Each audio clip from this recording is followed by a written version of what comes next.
To the forefront here at Whilton Mill, it's those three: Marco Holt, Blake Wilson, Henry McCartney. Their battle for the title continues to rage, and it's Holt ahead of Wilson and McCartney on the grid. Then Jenson Bishop in front of Arnie Carr, Sid Marshall and Annabelle McCarthy. But the battle up front is going to be those three loggerheads: Holt, Wilson, McCartney. If Blake Wilson goes down, this championship fight goes nuclear. The other two have already had a fall. Blake Wilson has not. It's up to Blake to keep the cool. Not only has he kept the cool, he's stormed through to the lead. So Wilson out in front of McCartney. Very early doors indeed. Marco Holt is giving chase in third position. Expect the unexpected. These three have been at each other's throats all the way. Jenson Bishop retaliating on Arnie Carr on that first lap into Christmas to take back fourth position after a bit of a tricky start. McCartney into the lead on lap one. Oh my goodness, he's leaving nothing on the table. And here comes Marco Holt round the far side to take on Blake Wilson. They both want him to go down. They want this title fight to open up again.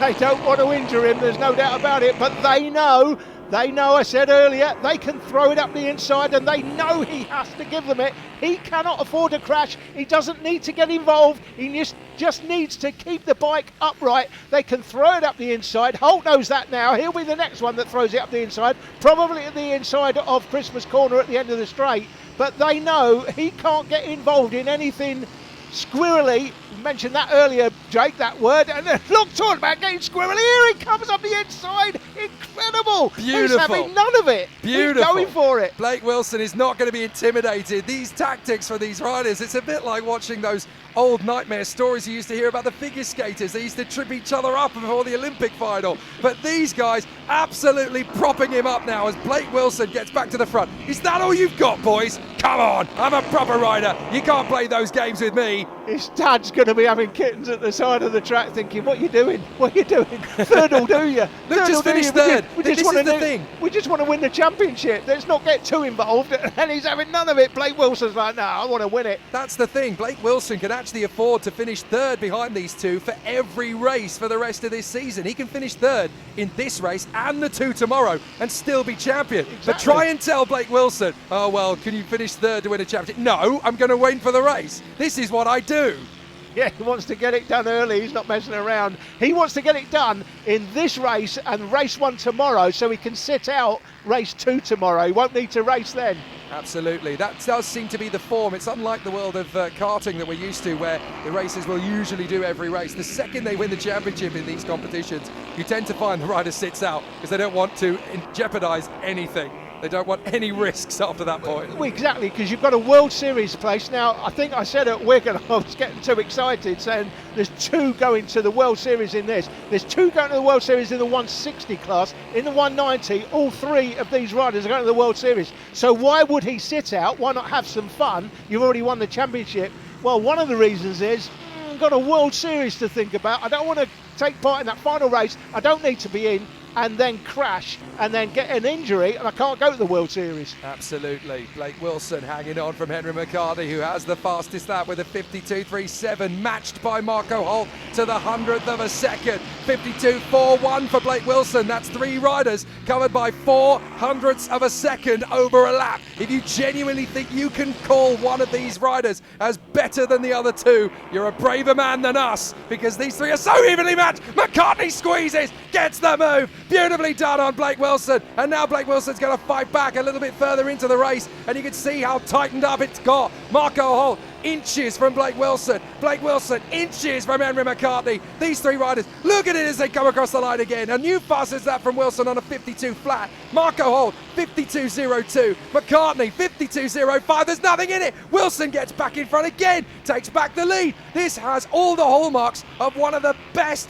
fights you're ever going to see in British mini bikes. And here come the back markers, Jake. It's how you deal with the back markers, and here they come. What's going to happen here? We've seen some incredible racing as they go past back markers in previous races, and here we go, just at the wrong time. Round the outside of Annabelle McCarthy, but can't make it happen. McCartney's going to go one way, Wilson will go the other, and McCartney back in front. Henry McCartney snatches the lead once more as they close in now on Sid Marshall. Then they could swap it over again. If you are Marco Holt, you are in the prime position to take advantage of these two tripping over these tail enders.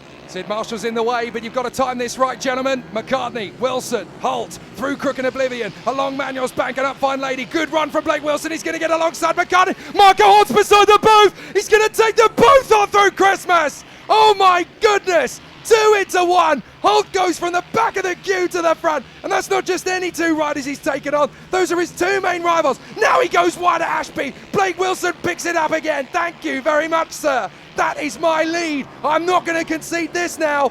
What amazing racing here at the British Minibikes at Whilton Mill. Have you ever seen a MiniGP 190 race as good as this?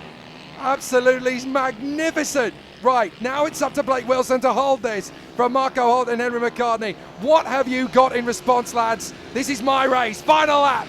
So close as Henry McCartney tries to stay with them. They've got big momentum after that move.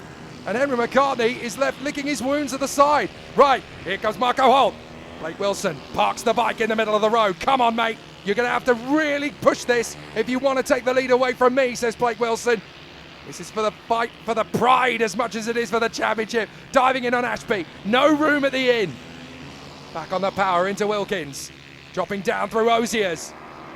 Edge of your seat stuff this as Marco Holt got one final trick up his sleeve. Will the ace drop on the table? Is this going to be the move from Marco Holt? He swings it round the far side of the boot. Diving for the inside. No chance. Don't even think about it. That is not the move I'm going to give you, says Blake Wilson. Out of the final turn. Wham, bam, thank you and good night. He wins an absolute classic here at Whilton Mill. Marco Holt second. Henry McCartney third. Half a second between them at the flag. What a race. Jensen Bishop ahead of Arnie Carr, Sid Marshall and Annabelle McCarthy come home. But Wilson, Holt, McCartney, a rivalry we'll be talking about for years. 15 points in it between Wilson and Holt. McCartney, another 15 points back. It could go anybody's way.